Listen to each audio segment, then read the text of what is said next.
de la saga Las Crónicas de Narnia de C.S. Lewis, El Príncipe Caspian. Capítulo 9. Lo que vio Lucy.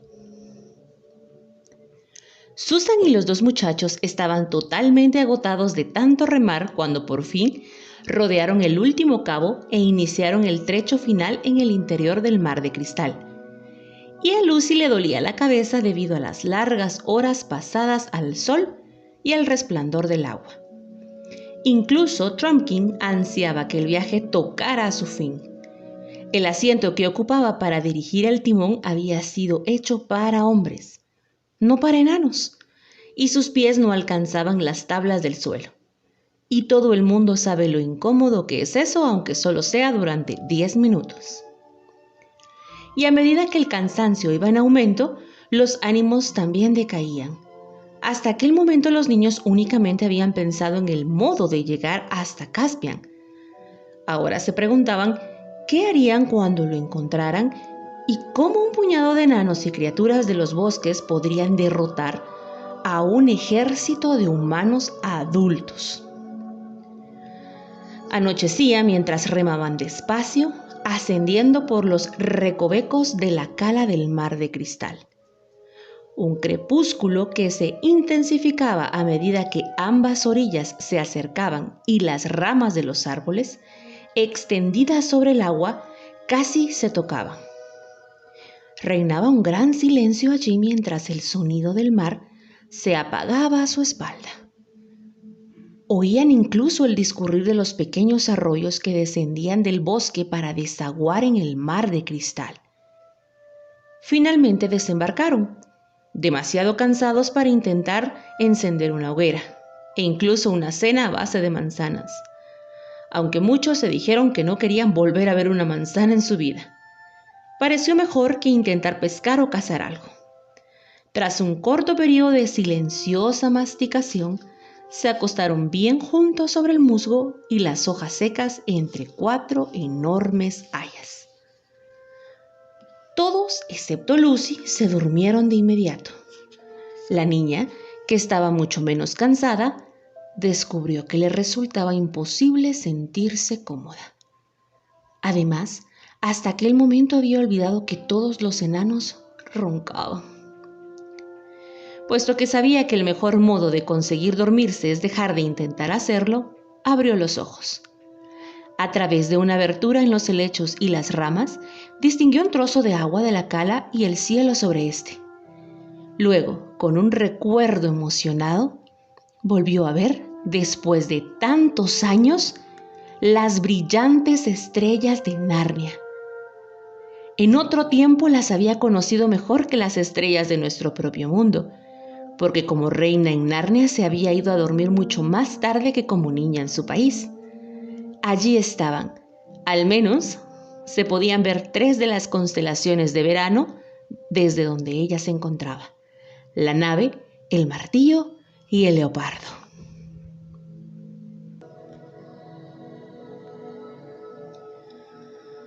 ¡Ay, el querido leopardo!, murmuró para sí, llena de nostalgia y felicidad.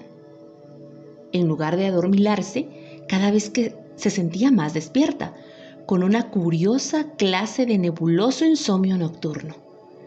La cala resultaba más brillante por momentos y comprendió que la luna se hallaba sobre ella, a pesar de que no podía verla.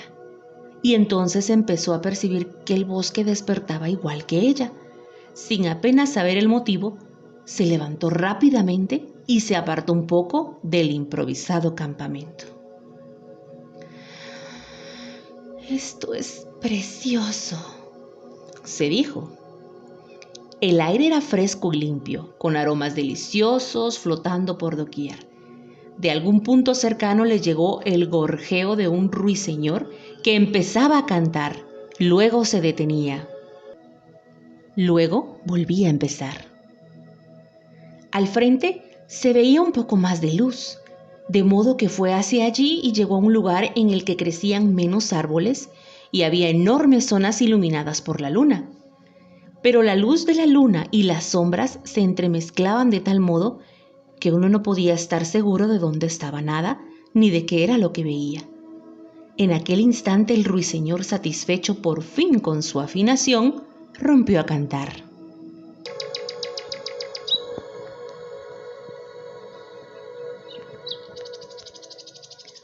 Los ojos de Lucy empezaron a adaptarse a la luz disponible y vio los árboles situados más cerca con mayor nitidez. Una gran añoranza de los tiempos en que los árboles podían hablar en Narnia se apoderó de ella. Sabía con exactitud cómo debería hablar cada uno de ellos si pudiera despertarlos y qué clase de forma humana adoptaría. Contempló un abedul plateado. Este poseería una voz dulce y lluviosa y tendría la apariencia de una joven delgada, con los cabellos desparramados sobre el rostro y gran amante de la danza. Miró el roble. Este sería un anciano arrugado pero vigoroso, con una barba rizada y verrugas en el rostro y las manos, y pelos creciendo en las verrugas. Clavó la mirada en el haya bajo la que se encontraba. Aquel sería el mejor de todos. Sería una diosa gentil, refinada y majestuosa, la dama del bosque. «Árboles, árboles, árboles», dijo Lucy, aunque no había sido su intención hablar en voz alta. «Despierten, despierten, despierten, árboles. ¿No se acuerdan de mí? ¿No se acuerdan de mí, dríadas y náyades? Salgan, vengan a mí». A pesar de que no soplaba ni una ráfaga de aire, todos se agitaron a su alrededor y el susurro de las hojas sonó casi igual que las palabras. El ruiseñor dejó de cantar como si quisiera escuchar, y Lucy tuvo la impresión de que en cualquier momento comprendería lo que los árboles intentaban decir. Pero el momento no llegó. El susurro de las hojas se apagó y el ruiseñor reanudó su canto.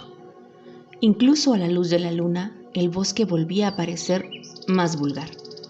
Sin embargo, Lucy tenía la sensación, igual que cuando uno intenta recordar un nombre o una fecha y está a punto de conseguirlo, pero se le olvida en el último momento, de que se le había escapado algo, como si hubiera hablado con los árboles una milésima de segundo demasiado pronto o demasiado tarde, o utilizado todas las palabras correctas excepto una, o añadido una palabra totalmente equivocada. Repentinamente empezó a sentirse cansada. Regresó al campamento, se acurrucó entre Susan y Peter y se durmió en cuestión de minutos.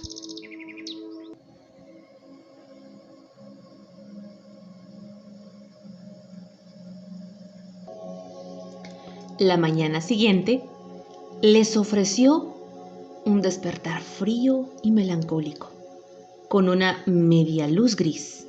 El sol no había salido aún, y todo a su alrededor húmedo y sucio. «¿Manzanas? ¡Bah!», exclamó Trumpkin con una mueca pesarosa. «Debo decirles a ustedes, antiguos reyes y reinas, que no sobrealimentan precisamente bien a sus cortesanos». Se levantaron, se sacudieron la ropa y miraron a su alrededor. Los árboles estaban muy pegados y no veían más allá de unos metros en cualquier dirección. «Supongo que sus majestades conocen el camino perfectamente», observó el enano. «Yo no», respondió Susan. «Nunca antes había visto estos bosques. En realidad, yo creía que lo mejor era ir por el río». «Pues haberlo dicho antes», replicó Peter con disculpable rudeza. Vamos, no le hagas ni caso», dijo Edmund.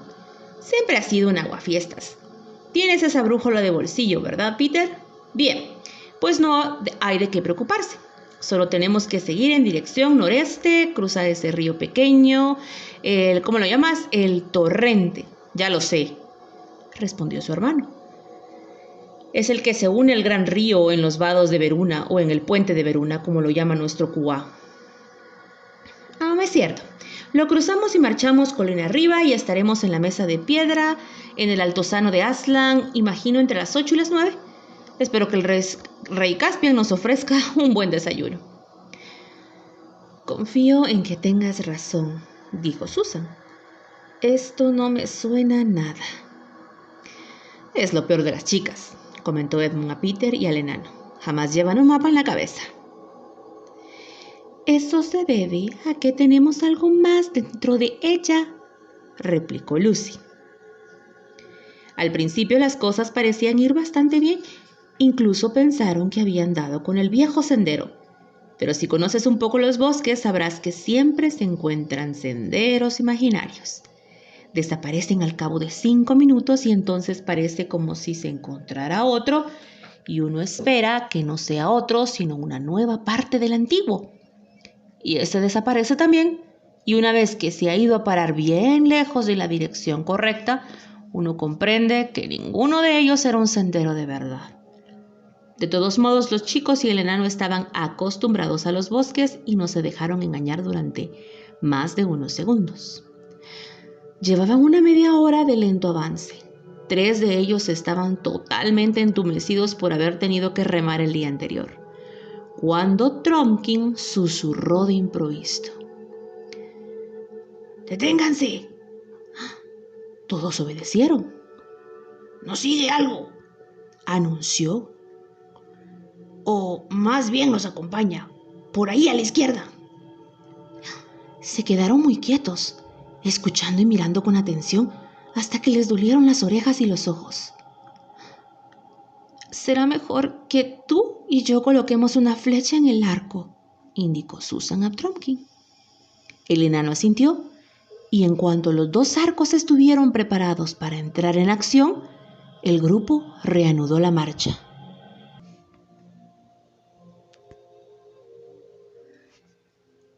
Recorrieron con ojo avisor unas cuantas docenas de metros por un terreno con árboles bastante despejado. Luego llegaron a un lugar en el que el monte bajo se espesaba y tenían que pasar más cerca de él. Justo cuando cruzaban por allí, algo apareció de improviso como una rugiente exhalación, surgiendo como un rayo entre las ramas que se quebraban. Lucy cayó al suelo sin aliento, escuchando el chasquido de la cuerda de un arco mientras caía.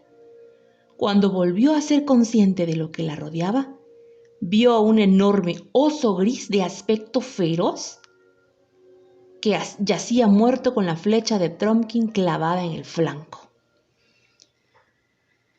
El Cuá te ha vencido en ese disparo, Sue, dijo Peter con una sonrisa ligeramente forzada, pues incluso él se había sentido conmocionado por aquella aventura. He esperado demasiado, respondió Susan en tono un poco avergonzado. Tenía tanto miedo de que se tratara de, ya sabes, uno de nuestros queridos osos, un oso parlante. La niña odiaba matar. Ese es el problema, indicó Trumpkin. Pues aunque la mayoría de osos se han vuelto enemigos y mudos, aún quedan algunos de los otros. Nunca se sabe, pero uno no puede arriesgarse a esperar para comprobarlo. Pobre Bruin, dijo Susan. ¿No creerás que era él? No era él, declaró el enano. Vi el rostro y oí el rugido. Solo quería a la pequeña como desayuno. Y hablando de desayuno, no quise desanimar a sus majestades cuando dijeron que esperaban que el rey Caspian les ofreciera uno abundante, pero la carne escasea bastante en el campamento, y un oso es un buen manjar. Sería una vergüenza abandonar el cuerpo sin tomar un poco, y no nos retrasará más de media hora. Quizás ustedes, los jovencitos reyes, debería decir, sepan cómo desollar un oso.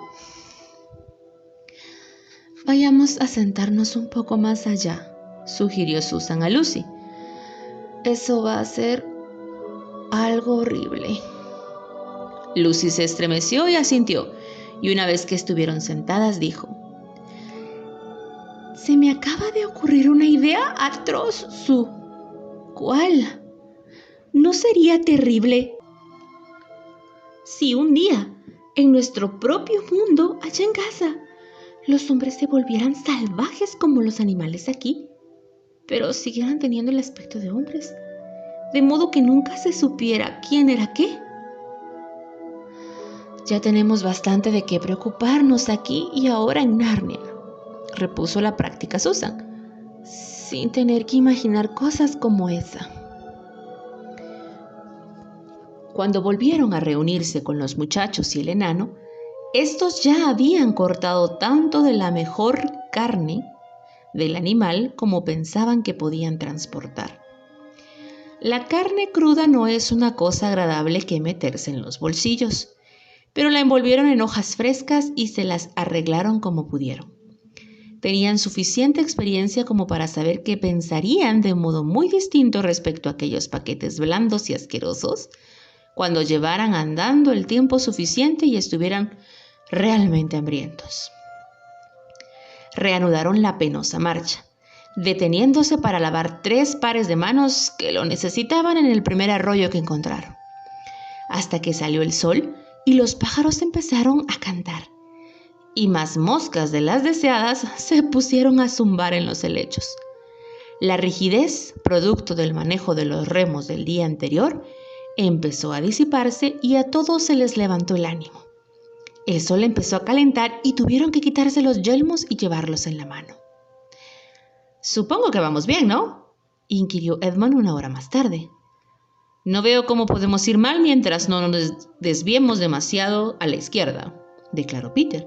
«Si nos dirigimos demasiado a la derecha, lo peor que puede suceder es que perdamos un poco de tiempo al tropezar con el gran río demasiado pronto y que no podamos tomar el atajo».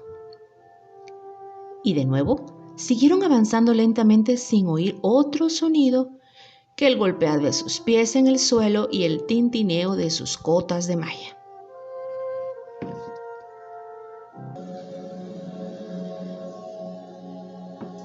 «¿A dónde ha ido a parar ese condenado torrente?», inquirió Edmund al cabo de un buen rato.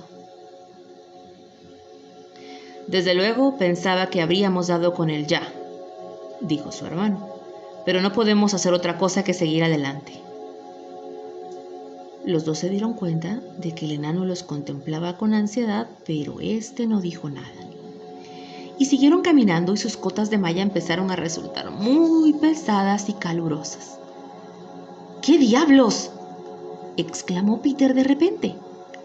Habían ido a parar sin darse cuenta casi al borde de un pequeño precipicio desde el que se podía contemplar una garganta con un río en el fondo. En el otro extremo, el precipicio era mucho más alto.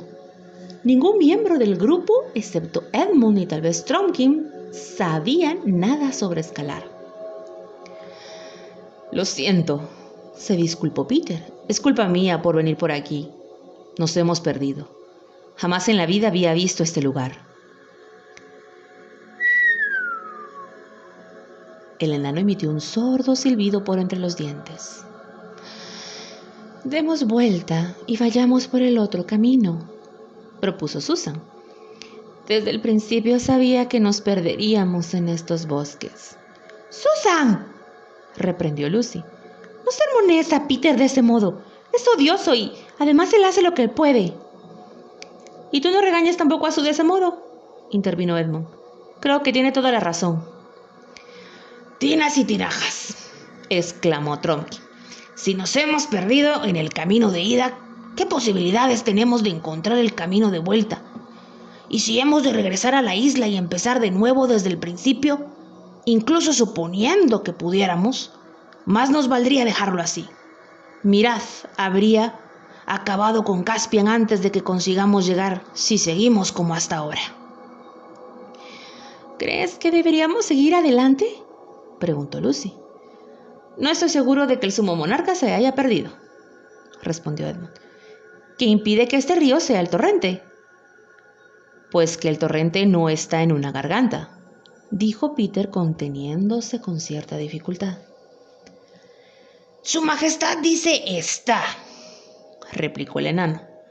pero ¿no debería decir estaba? Conoció este país hace cientos, tal vez miles de años. ¿No podría haber cambiado? Un desprendimiento de tierra podría haber arrancado la mitad de la ladera de esa colina dejando roca viva, y eso habría creado los precipicios que hay más allá de la garganta. Luego, el torrente habría ido hundiéndose en un curso año tras año, formando precipicios pequeños de este lado. También podría haber habido un terremoto o algo parecido. No se me había ocurrido, dijo Peter. Y de todos modos, Siguió Trumpkin, incluso, aunque no sea el torrente, fluye más o menos hacia el norte y por lo tanto tiene que ir a parar al gran río igualmente. Creo que pasé junto a algo que podría haber sido el gran río cuando me dirigí al mar. Así pues, si seguimos río abajo por nuestra derecha daremos con esto. Tal vez no tan arriba como esperábamos, pero al menos no estaremos peor que si hubiésemos ido por el camino que utilicé. Trumpkin, eres un gran tipo, dijo Peter. Vamos pues, bajemos por este lado de la garganta. ¡Miren! ¡Miren! ¡Miren!, gritó Lucy. ¿Dónde? ¿Dónde? ¿Qué? ¿Dónde, Lucy?, dijeron todos. ¡El león!, respondió ella. ¡El mismo Aslan! ¿No lo han visto? Su rostro había cambiado por completo y sus ojos brillaban. ¿Realmente quieres decir que...? empezó Peter. ¿Dónde te ha parecido verlo?, preguntó Susan. No hablen igual que adultos, dijo Lucy, golpeando el suelo con el pie. No me ha parecido verlo. Lo he visto. ¿Dónde, Lu?, quiso saber Peter. Justo allí arriba, entre aquellos cervales. No, a este lado de la garganta. Y arriba, no abajo, justo en la dirección opuesta a la que ustedes quieren tomar. Y él quería que fuéramos hacia donde estaba él, ahí arriba. ¿Cómo sabes que era eso lo que quería?, quiso saber Edmund. Yo simplemente lo sé por su rostro. Sus compañeros intercambiaron miradas en medio de un perplejo silencio. Es muy probable que su majestad haya visto un león, intervino Trumpkin. Hay leones en estos bosques, según me han contado. Pero no tendría por qué haber sido un león amistoso y parlante, como tampoco lo era el oso. Vamos, no seas tan tonto, dijo Lucy. ¿Crees que no reconozco a Aslan cuando lo veo? Sería un león bastante anciano a estas alturas, observó Trumpkin. Si lo conocieron la otra vez que estuvieron aquí, y si pudiera ser el mismo, ¿qué le habría impedido volverse salvaje y necio como tantos otros? Lucy enrojeció violentamente y creo que se habría arrojado sobre el enano si Peter no hubiera posado la mano sobre su brazo. El cubano lo entiende, Lucy. ¿Cómo ibas a saberlo? Debes aceptar, Trumpkin, que realmente conocemos a Aslan. Sabemos ciertas cosas sobre él, quiero decir, y no debes hablar de él de ese modo. No trae buena suerte, para empezar, y no son más que disparates por otra parte. La única cuestión es si Aslan estaba realmente allí. Yo sé que sí estaba, insistió Lucy mientras sus ojos se llenaban de lágrimas. Sí, Lu, pero nosotros no lo sabemos, ¿comprendes?, dijo Peter. No se puede hacer otra cosa que votar, indicó Edmund. De acuerdo, repuso Peter. Tú eres el mayor Kua. ¿Por qué votas? ¿Subimos o bajamos? Bajamos, contestó el enano. No sé nada sobre Aslan, pero sí sé que si giramos a la izquierda y seguimos la garganta hacia arriba... Podríamos andar todo el día antes de encontrar un lugar por donde cruzarla. Mientras que si giramos a la derecha y descendemos, acabaremos por llegar al gran río en un par de horas. Y si hay leones auténticos por ahí, lo que debemos hacer es alejarnos de ellos, no ir a su encuentro. ¿Qué dices tú, Susan? No te enojes, Lu, pero realmente creo que debemos bajar. Estoy muerta de cansancio. Salgamos de este espantoso bosque y vayamos a campo abierto tan rápido como podamos. Y ninguno de nosotros, excepto tú, ha visto nada. ¿Edmond?, preguntó Peter. Bueno, lo que sucede es esto, dijo él hablando muy deprisa a la vez que enrojecía ligeramente. Cuando descubrimos Narnia hace 1 año o 1000 años, da lo mismo, fue Lucy quien llegó primero y ninguno de nosotros quiso creerla. Yo menos que nadie, ya lo sé. Sin embargo, ella tenía razón. ¿No sería justo creerle ahora? Yo voto por subir. Gracias, Edmond, dijo Lucy y le oprimió la mano. Y ahora te toca a ti, Peter, dijo Susan. Y realmente confío en que... Vamos. Cállense y dejen que piense, la interrumpió él. Preferiría no tener que votar. Es el sumo monarca, observó Trumpkin con voz severa. Abajo, declaró Peter con firmeza tras una larga pausa. Sé que Lucy puede tener razón después de todo, pero no puedo evitarlo. Debemos hacer una cosa u otra. Así pues, giraron hacia la derecha siguiendo al borde río abajo. Y Lucy iba, de última del grupo, llorando amargamente.